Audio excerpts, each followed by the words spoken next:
예, 하여간 감사한 주일입니다. 오늘 말씀 보겠습니다. 우리 이사야서 53장 5절에서 6절 말씀입니다. 이사야서 53장 5절에서 6절 말씀. 말씀 제목은 영광의 종이 받은 고난. 그래서 계속 한 주간 제목 가지고 씨름하다가 영광스러운 고난의 종 막 했다가 결국은 영광의 종이 받은 영광스러운 고난의 종, 이렇게 주보 있는 제목으로 좀 정하면 좋겠어요. 영광스러운 고난의 종. 53장 5절 6절 본문 말씀 같이 화면에도 있네요. 같이 읽도록 하겠습니다. 그가 찔림은 우리의 허물 때문이요 그가 상함은 우리의 죄악 때문이라. 그가 징계를 받음으로 우리는 평화를 누리고 그가 채찍에 맞음으로 우리는 나음을 받았도다. 우리는 다 양 같아서 그릇 행하여 각기 제 길로 갔거늘 여호와께서는 우리 모두의 죄악을 그에게 담당시키셨도다. 아멘. 아멘. 이번 주 지난주 우리 이사야서 말씀을 새벽에 3번 6번, 지난 주일날 이번 주일까지 해서 8번 이사야서 말씀을 이렇게 전하게 됩니다. 이사야만큼 설교할 내용이 많은 책도 없어요. 너무 많아서 막 토 나갈 정도야. 말씀을 읽을 수가 없는 거예요. 물론 통독을 하고 지나갔지만 통독한 내용들을 다시 묵상하면서 체크를 하니까 거의 100몇십 개가 나오는 거예요. 이렇게 제가 가슴에 딱 이렇게 고이는 단어가 이렇게. 근데 그거를 다 옮겨내면 한 책을 오래 하게 되면 사람이 지치고 리듬이 이렇게 바뀌지 않아서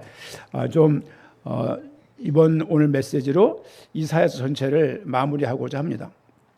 이사야서에서 가장 중요한 본문이 있다라면, 다 중요하지만 오늘 본문하고 그 다음에 우리 65장인가요? 65장 17절이 이사야서에서 가장 중요한 본문 두 군데입니다. 하나는 고난에 대한 것이고 죽음에 대한 것이고, 하나는 보라 내가 새하늘과 새 땅을 창조하나니.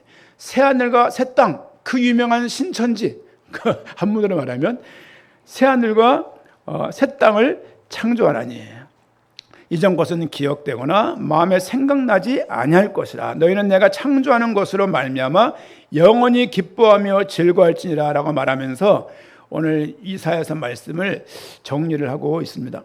왜 이사야서 53장 5절 6절이 중요하냐면 교리적으로도 중요하고 구속사적으로도 중요해요. 구속사가 뭐냐면요, 성경을 보는 관점이 있어요. 우리가 역사를 바라볼 때도 관점이 이렇게 있잖아요. 관점 따라서 대화가 되기도 하고 안 되기도 하고, 아니면 개개인의 정치 색깔도 바뀌어집니다. 그렇죠? 어쨌든 공부를 했든 안 했든 간에 사람들은 자기가 좋아하는, 선호하는 그 방향이 있는 것 같아요. 어쨌든 그러나 성경은 구속사 관점으로 지어진 거예요. 구속사가 뭐냐면 구원하는 방향으로 성경이 기록되어 있다는 거예요. 그 구원하는 자가 누구냐?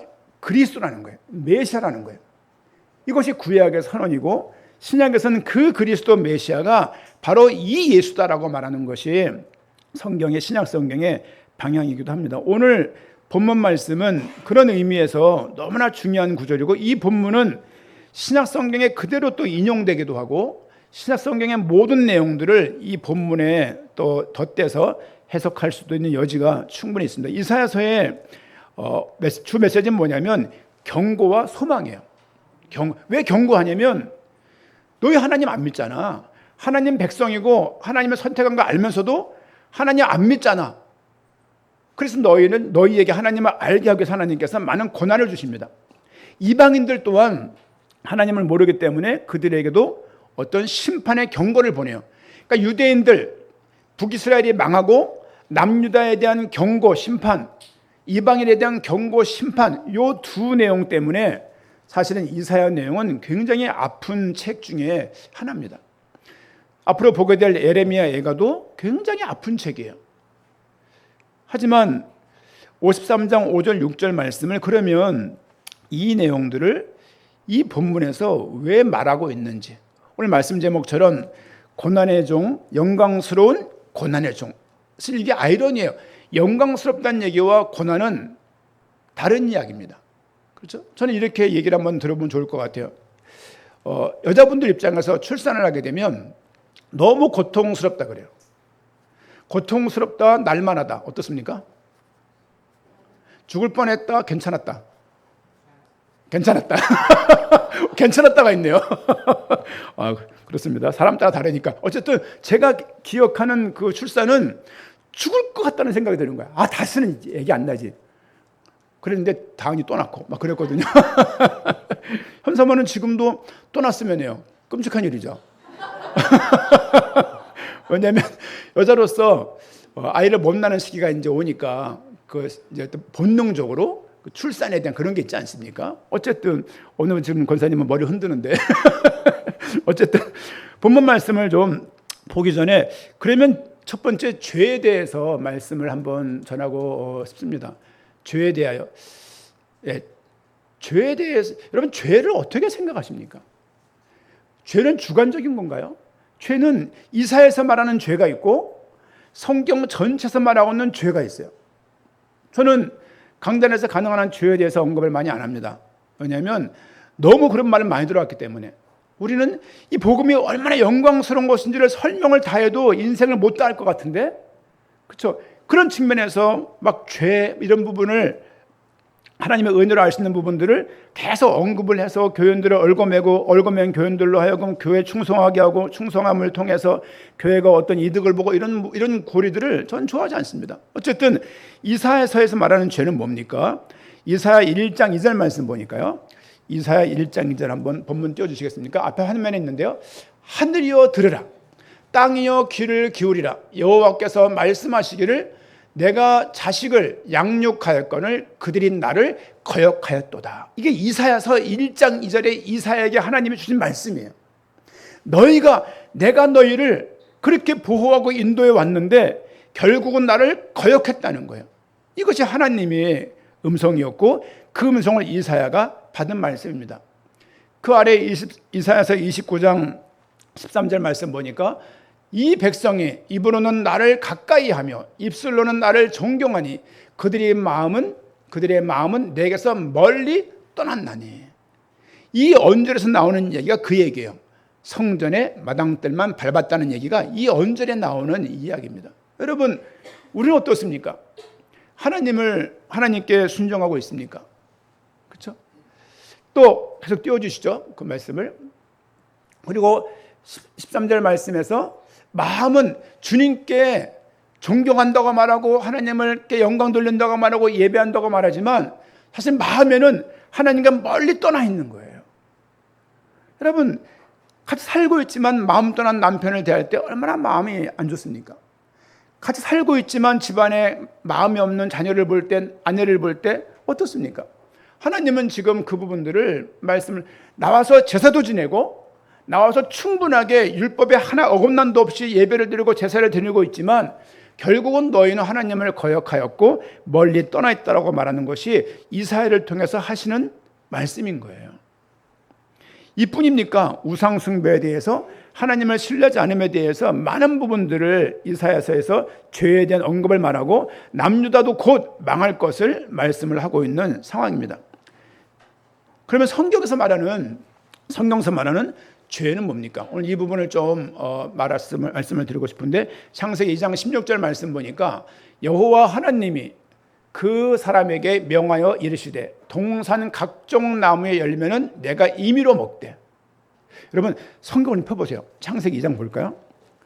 한 번쯤은 강단에서 들어야 될 말씀이기 때문에 말씀 성경을 좀 짚어가면서 보면은 좋겠습니다.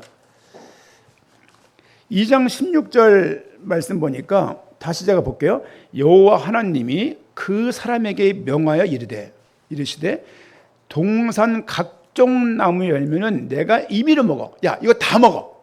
동산에 있는 거, 에덴 동산에 있는 거, 이거 네가 다 먹어라고 주님께서 아무거나 마음대로 먹어라고 말씀을 하시는 거예요.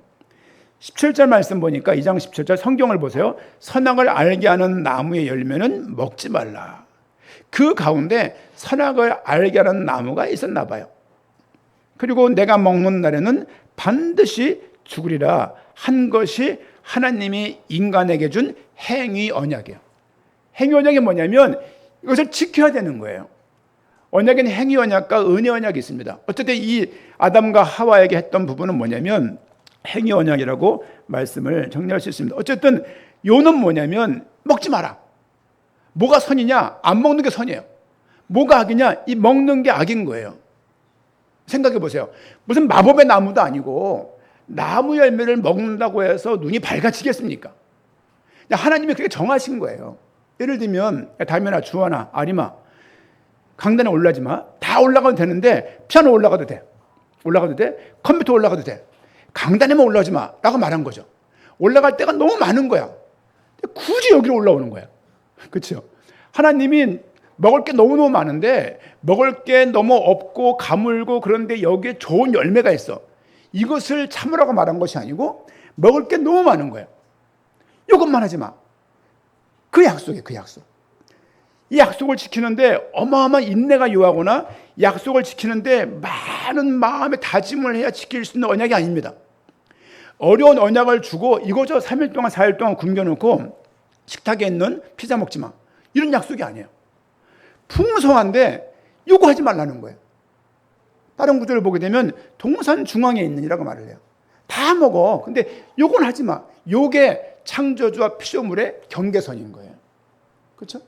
먹을 게 부족한 게 아닙니다. 그들이 배고파서 먹은 거 아닙니다. 이거를 엄마가 직장 가면서 야 냉장고에 달걀 이거 먹지 마. 뭐 달걀을 먹은 거야. 막 개파에서 패는 거죠. 그런 개념 아니에요. 그런 개념 아니고 풍족한 가운데 이 모든 게 너희 임의로 먹으래. 임의로. 다 네 거니까. 요거 요 한 그릇만 먹지 말라는 거죠, 이제. 그렇게 약속을 하신 겁니다. 그래 먹는 날은 어떻게 됩니까? 17절 반드시 옛날 성경은 정령 죽으리라. 반드시 죽겠다고 말한 것이 아담과 하와에게 최초로 한 하나님의 언약입니다.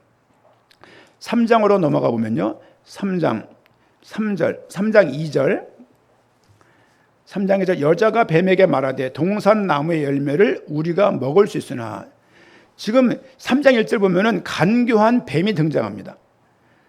뭐라고 묻습니까? 동산 모든 나무 열매를 먹지 말라고 하냐? 이렇게 묻는 거예요. 모든 열매를 먹지 말라고 했냐? 그분이 이렇게 묻는 거죠. 2절에서 여자가 뱀에게 말합니다. 동산 나무 열매를 우리가 먹을 수 있지만 동산 중앙에 있는 나무 열매는 하나님의 말씀에 너희는 먹지도 말고 만지지도 말라. 너희가 죽을까 하노라고 말씀하셨어라고 말한 거예요. 이 자체가 틀린 거예요. 반드시 죽는다고 말했는데 만지지도 말고 먹지도 말고 먹으면 죽을 수도 있다라고 말했다라고 하와가 말하고 있습니다. 4절 뱀이 말합니다. 뱀이 여자에게 이르되 너희가 결코 죽지 아니하리라. 사탄적인 존재는 항상 반대로 얘기를 해요. 그렇죠? 예배해야지. 그러면 무슨 예배야. 일주일 동안 수고하고 야근도 많이 했는데 좀 아프잖아. 쉬어. 부터 시작해서. 한 사람이 구원의 길을 감에 있어서 얼마나 많은 방해가 있는지 몰라요. 그 방해보다 은혜가 크다는 걸 제가 강조할 뿐이지 방해가 없는 게 아닙니다. 그렇죠? 5절 말씀 보니까 너희가 그것을 먹는 날에는 너희 눈이 사탄이 말하는 말이야. 너희가 그것을 먹는 날에는 너희 눈이 밝아져 하나님과 같이 되어 하나님과 같은 존재가 된대요. 그 열매나 따먹음을 해서 말이 안 되죠. 이해가 무슨 말인지? 야, 너 지금 이 사과 먹으면 너희 아빠처럼 엄마처럼 돈이 많아지고 아빠 엄마처럼 힘 세질 거야. 먹어봐. 이 얘기예요. 근데 그거를 아담과 하와가 선악을 알 줄 하나님이 아시기 때문에 먹지 말라고 말했다는 거예요. 그러니까 6절에서 여자가 그 나무를 그리고 말 듣고 보니까 그러고 보니까 먹음직도 하고 보암직도 하고 지혜롭게 할 만큼 탐스럽기도 한 나무인지라. 여자가 그 열매를 따먹고 자기와 함께 있는 남편에게도 주매 그도 먹은지라. 여자가 참 못됐습니다. 그렇죠? 지만 먹지.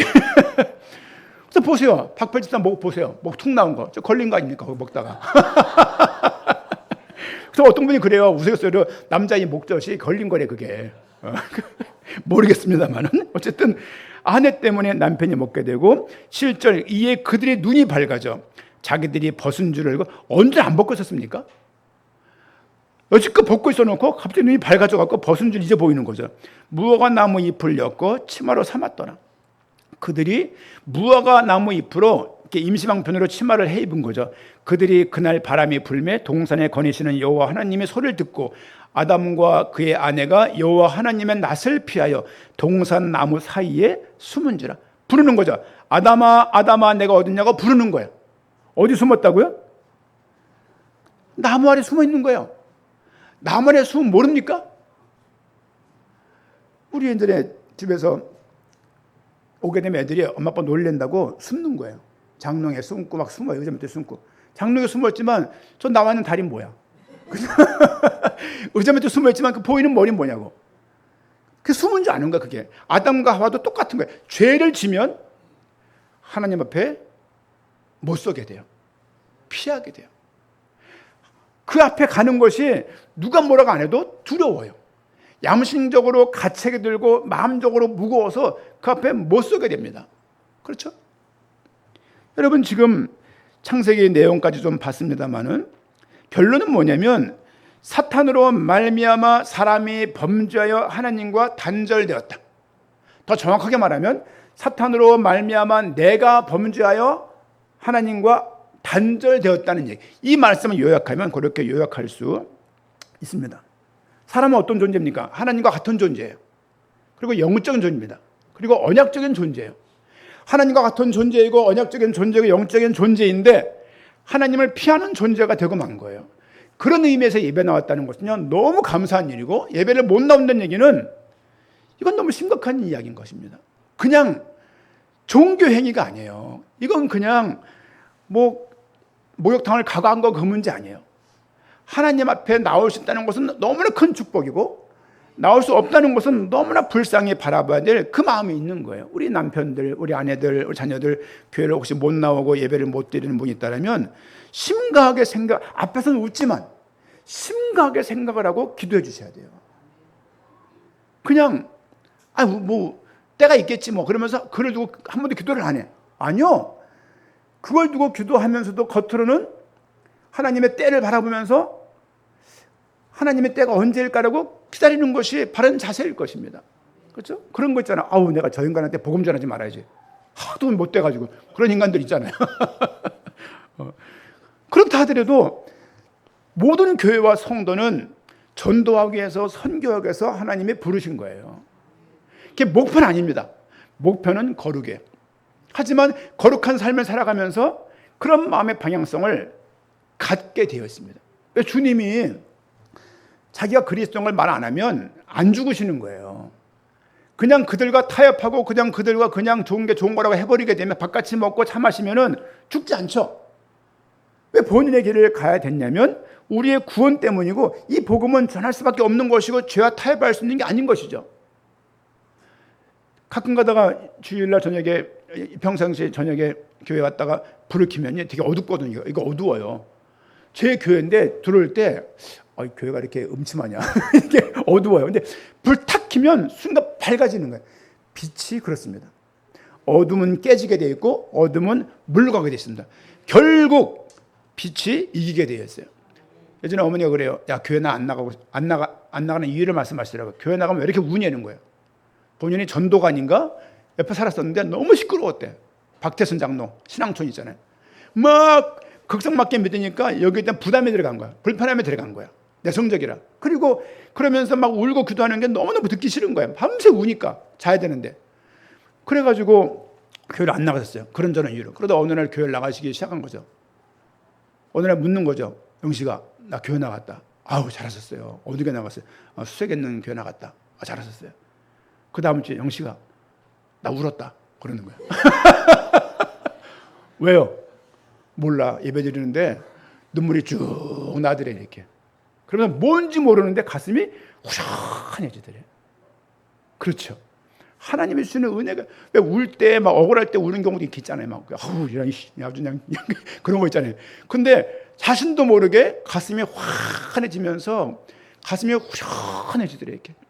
집에서 어떻게 하면 유튜브를 켜는지를 아무리 알려드려도 이걸 킬 수가 없는 거야 이거를 그래서 그냥 기독교 TV 켜놓고 예배 드리신대 이렇게 앉아가지고 고양이랑 같이 예배 드린다는데 한편 여러분들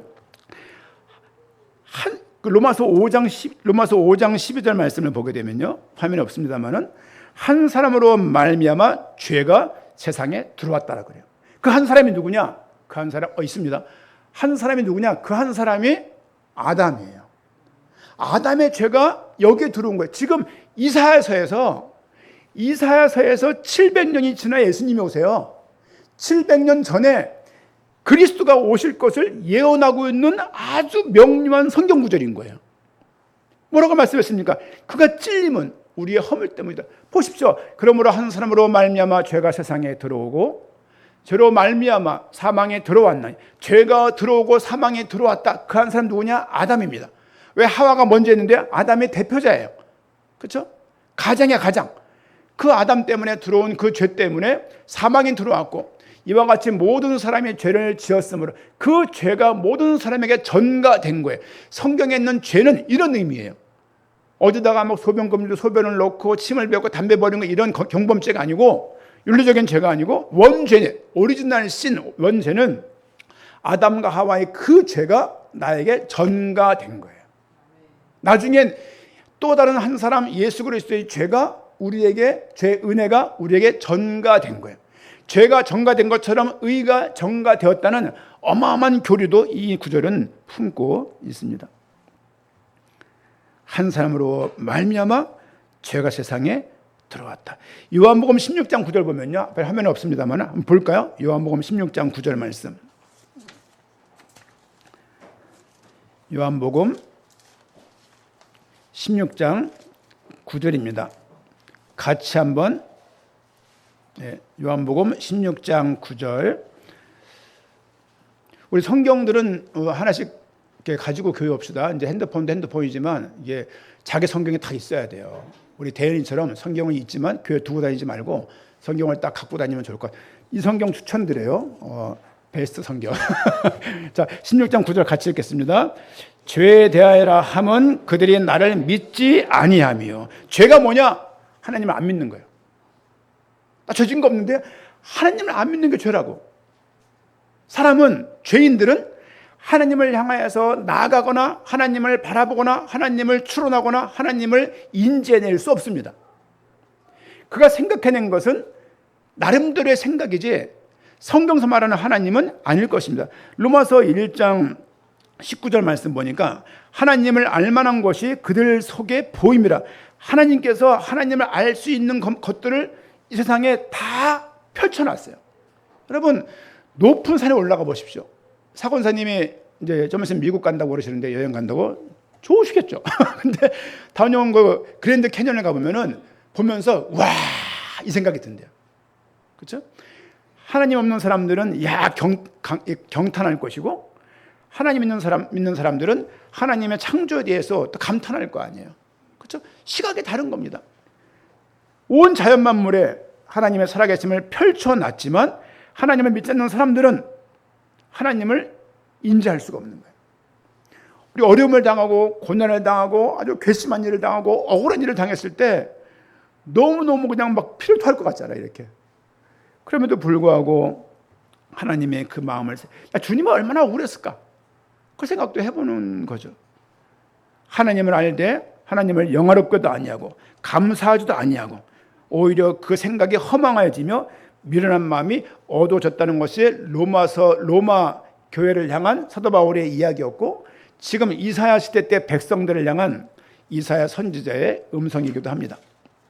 두 번째는 고난의 정에 대해서, 지금 죄에 대해서 좀 봤고요. 왜 심판하신다고 말씀하셨냐? 왜 그리스도가 와서 죽는다고 자꾸 말씀하시냐? 7년 전도 아니고 700년 후에 예수님 오신다고요. 왜 말씀하시냐? 계속 성경에서 말씀하시는 거예요. 창세기 3장 15절 말씀 보면은 여자의 후손이 와서 뱀의 대가리를 팔 거라는 말씀이 있습니다. 창세기 3장 15절을 증명하려고 성경이 사실은 기록된 거예요. 여자 후손이 누구지? 그렇죠? 다윗의 씨가 누구지? 아브라함의 씨가 누구지? 쭉 말을 하면서 오늘은 고난의 종으로 말씀을 이사야서에서 말씀을 하고 있습니다. 본문을 좀 보면요, 우리 5절 6절을 봅니다. 이사야서 53장 5절 6절 말씀 보니까 한번 띄워주겠습니까? 우리 5절 말씀. 네. 그가 보세요. 그가 왜 찔렸냐? 그분의 죄 때문이 아니라 우리의 허물 때문입니다. 우리의 허물. 그가 왜 상했냐? 그가 상하면 왜 상했냐? 우리의 죄악 때문입니다. 그는 죄 없는 그 하나님은, 그 예수 그리스도는 당신의 죄 때문에 사망한 것이 아니고 우리의 허물과 우리의 죄악 때문이라고 말하고 있는 거예요. 이사야 시대 때 메시아가 올 것을 말씀을 하고 있는 거예요. 그들은 올 것을 믿고 올 것을 바라보고 믿은 거예요. 우리가 다시 오실 예수 그리스도를 믿는 것처럼 그들도 올 것을 바라보고 믿으신 거예요. 오신 그분은 우리의 허물과 죄악 때문에 그렇게 죽으셨다.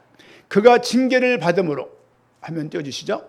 그가 징계를 받음으로 우리는 평화를 이뤘고, 그가 채찍에 맞음으로 우리는 나음을, 치유를 받았다라고 말씀을 하고 있습니다. 그리스도 죽은 이유는 무엇입니까? 고난의 종으로 죽으신 이유가 뭡니까? 우리의 허물과 죄악 때문이에요.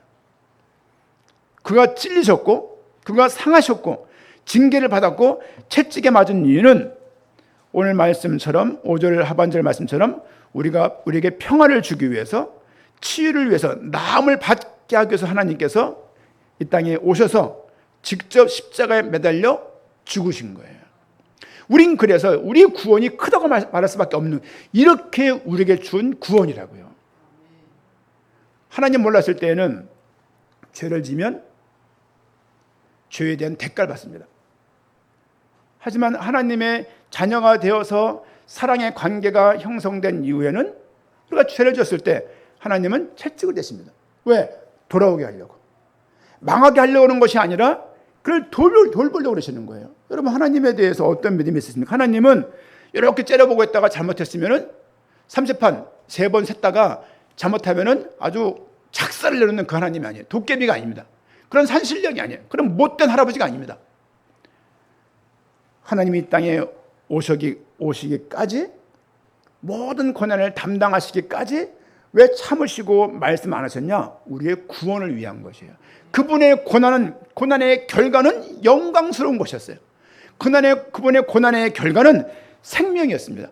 6절 말씀 보니까 우리는 다 양 같아서, 우리는 다 양 같대요. 그릇 행하여 각기 제 길로 우리는 항상 각 길로 가요.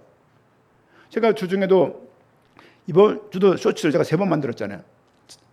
자전거, 신방, 주일학교. 저는 쇼츠 목사예요. 뭐 몸도 짧고 이것도 짧게 하면서 그런 생각이 드는 거죠. 만나는 사람마다 다 어떻게 의견이 다른지, 하나를 바라볼 때 시각이 같은 사람이 한 명도 없어요. 도은대원 당연히 다 모아놓으면요 생각이 다 달라요. 피치하고 진리는 같나요? 하은연이 민정 같나요? 그렇죠? 아니 유택이 지민이 세민이는 다 의견이 같나요? 전부 다른 거예요. 어떻게 다르다는 걸 인정하는 게 참 살아가면서 벅차.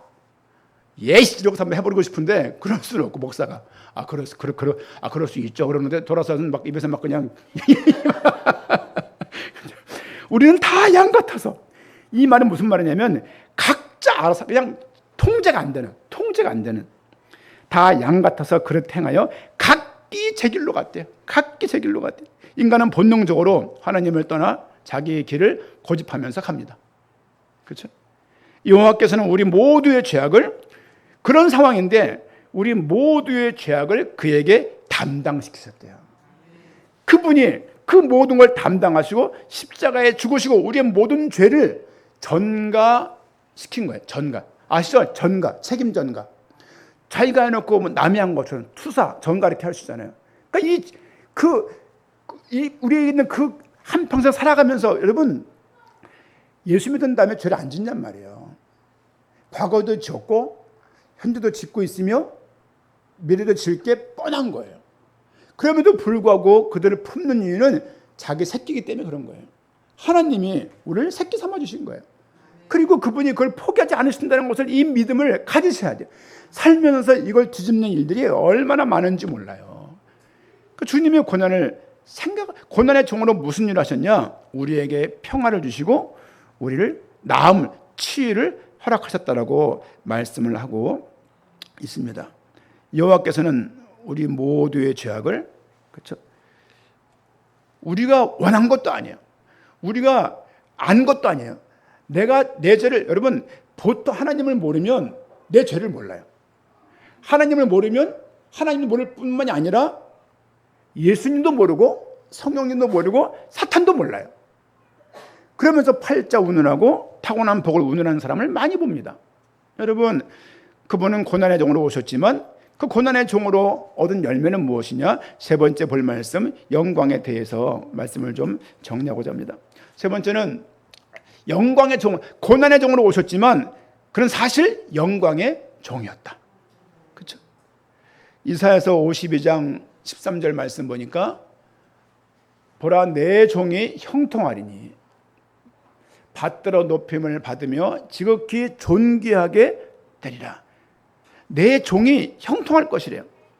여러분, 특별히 이사야서 52장은 뭐라고 말씀하냐면요, 그거를 어떤 고난받는 종 아니면 고난받는 종의 어떤 뭐 송가 이런 말이 많이 있습니다. 어쨌든 주님께서 이사야서에서는 이런 심판 가운데 이사야를 심판할 것이고 인간들을 심판할 것인데 결국은 메시아가 와서 이 모든 것들을 해결할 것이라는 메시지인 거예요. 그렇죠? 그분은 고난을 받으러 오시지만 지극히 존귀하게 될 뿐이라고 말씀을 하고 있습니다. 영광스러운 존재라고 말하고 있습니다. 우리는 성경대로 믿는 거예요. 고전 15장 3절 말씀 보니까 내가 받은 것을 먼저 너희에게 전하였노니 이는 성경대로 그리스도께서 우리 죄를 위해 죽으시고 장사 지낸 바 되셨다가 성경대로 사흘 만에 다시 살아나사, 성경에서 예언하신 그분의 모습을 가지고 와야 되는 거예요. 여러분, 그리스도라고 외치는 사람이 많습니다. 예수님이라고 자칭하는 사람이 되게 많아요. 누가 그리스도일 수 있냐? 남자를 모르는 여자의 몸에서 나야 되는 거예요. 그리고 그는 베들레헴에 태어나야 되는 거예요. 왜? 다윗의 씨로 다윗의 고향에서 태어나야 되는 거예요. 그리고 그는 십자가에 죽어야 되는 거예요. 그리고 그는 구약에서 예언했던 모든 것들을 이루시는 길을 가야 되고 죽었다가 다시 살아나야 되는 거예요. 이 모든 조건들을 충족할 때 그가 그리스도인 거예요. 그리스도인데 막 고향이 전라도고, 예를 들어 예수라고 말하는 막 무한 사람이고 막 거시기 막 이러고, 그렇죠? 그리고 막 그리스도라고 말하는데 막 러시아 사람이고 프랑스 사람이고, 그거 아닙니다. 지금 이스라엘 베들레헴에 태어난 사람이라 하더라도 그가 십자가에 죽고 부활한 것이 아니라면, 그렇죠? 그는 그리스도일 수 없는 거예요. 근데 이 시대가 혼탁해서 사람들이 그렇게 믿고자 해요. 이 목회자가 이런 능력이 있으면 자기한테 큰 뭐가 올 것처럼 생각하고 자기는 더 큰 믿음 갖는 것처럼 생각하는 거예요. 큰 교회 나가면 난 더 큰 믿음 갖고 더 세련된 믿음을 갖고 있다라고 생각하는 경향도 있는 거예요. 그렇지 않습니다.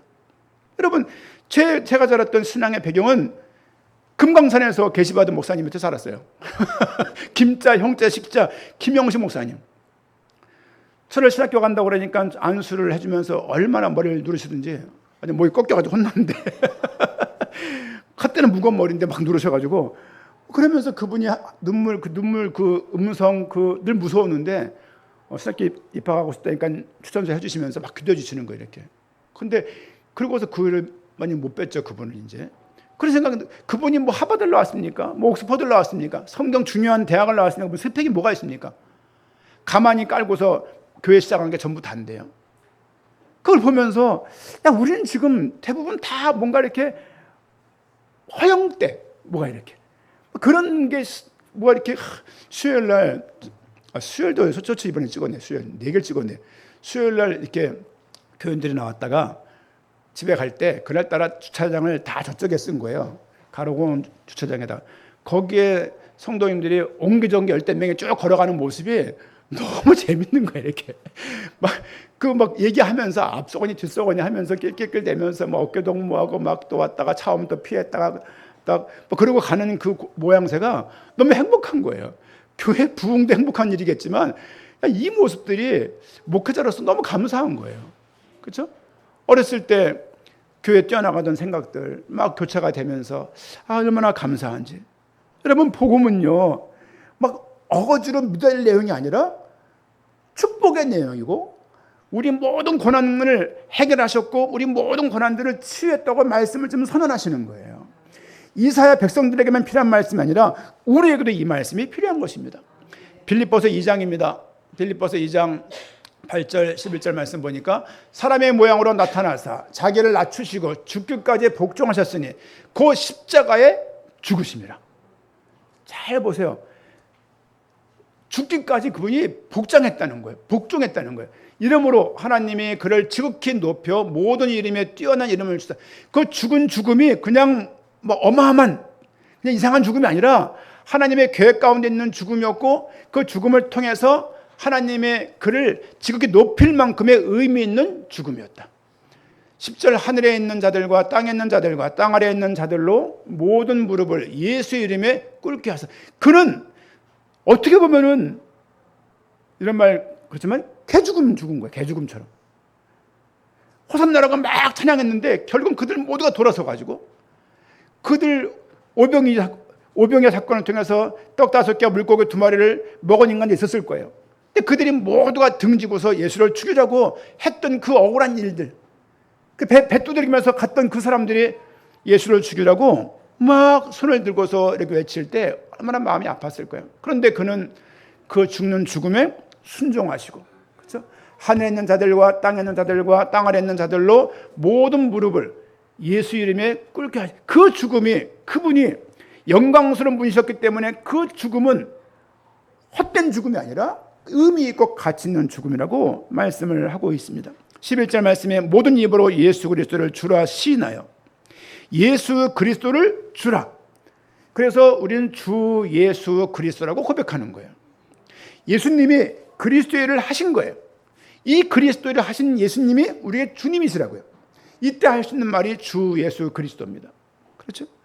시인하여 하나님 아버지께 영광을 돌리게 하셨느니라. 오셔갖고 기껏 결론 죽은 거예요. 그 죽은 죽음이 그냥 헛된 죽음이 아니라 어마어마한 가치 있는 죽음이었고 모든 자들이 그 이름에 무릎을 꿇고 경배할 만큼의 이름이었다. 그는 저렇게 죽으셨지만 고난 가운데 동참하시고 채찍을 맞고 찢기셨지만 그는 영광의 종이셨다. 그런 마음이 우리 숨속에 그런 은혜가 있을 것입니다. 히브리서 2장 9절 말씀 보니까 히브리서 2장 9절입니다. 오직 우리가 천사들보다 잠시 동안 못하게 하심을 입은 자 곧 죽음의 고난 받으심으로 말미암아 죽음의 고난을 받으심으로 말미암아 영광과 존귀로 관을 쓰신 예수님을 보니 고난을 받으셨는데 그는 영광과 존귀로 관을 쓰신 예수님이라는 거예요. 이를 행하시면 하나님의 은혜로 말미암아 모든 사람을 위하여 죽음을 맛보려 잘렸네요. 하심이라. 그 죽음은 그냥 죽음이 아니라 소멸되는 죽음이 아니라 생명을 낳는 그런 죽음이셨습니다. 이 이야기를 이사야서에서 700년 예수님 오시기 700년 전에 예언을 하고 있는 거예요. 구약은 예언입니다. 신약은 성취예요. 구약은 그림자입니다. 신약은 실체예요. 성경은 나 신약이 좋아. 아니요. 구약이 없이 신약이 이해가 불가능합니다. 구약이 공을 던졌다라면 신약에서 공을 받는 거예요. 구약에서 야호라고 하니까 신약에서 메아리가 치는 거예요. 야호라고 이제. 신구약은 통에 있어요. 맥락적으로 연결돼 있어요. 연결된 주제가 뭐냐? 단어가 뭐냐? 그리스도예요. 그분이 예수님이라는 거예요. 그분이 우리 죄를 사하셨다는 겁니다. 우리의 마음이 복잡합니까? 이 모든 고난을 해결하신 그리스도를 생각하십시오. 그렇죠? 속상한 일이 있습니까? 답답한 일이 있습니까? 그 하나님을 바라보십시오. 그렇죠? 남편 붙잡고 울어봐야 뭔 답이 있나요? 안 돼먹고 울어봐야 무슨 답이 있겠습니까? 그렇죠? 하나님 바라보면서 인도받는 그런 모습이 있어야 할 것입니다. 죄의 본문을 통해서 한번 정리합니다. 죄의 심각성을 인식하십시오. 하나님을 떠난 자들을 하나님이 반드시 심판하십니다. 하나님의 자녀라면은 그걸 돌아오는 채찍을 댈 것이에요. 하지만 하나님의 자녀가 된 자들의 죄에 대해서 그를 구원을 포기하거나 구원을 취소하거나 구원을 박탈하거나 구원은 다시 없는 것처럼 여기지는 않으십니다. 우리가 자녀를 낳으면 끝까지 아이들을 두고 아이들이 죽는 그날까지 자녀를 생각하면서 엄마들은 보통 살지 않습니까? 그렇죠? 죄의 심각성을 좀 우리 죄가 우리는 아담과 하와로부터 받은 그 죄를 예수 그리스도가 해결하셨다. 그렇죠? 그 사람은 불경건하기 때문에 불의하게 살 수밖에 없는 거예요. 로마서 이야기입니다. 불경건을 가지고 태어나는 거예요. 그래서 불의할 수밖에 없는 거예요. 이 불경건 문제를 또 다른 한 사람, 또 다른 아담 대신 그리스도가 이 문제를 해결했음을 성경 곳곳에서 전달하고 있습니다. 예수님의 십자가는 우리의 죄를 대신한 희생이시면서 그 십자가 안에 참 생명과 참 평화가 있습니다.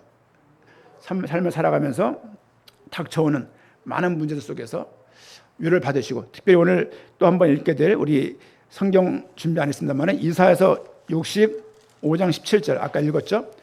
이사야서는 말씀이 두 구절로 요약된다. 오늘 읽었던 그 구절하고 65장 17절 맥락이 너무 좋은 거예요. 이렇게 해결하신다고 권하는 가운데 있는 그분이 말씀하시고, 65장 17절 같이 읽겠습니다.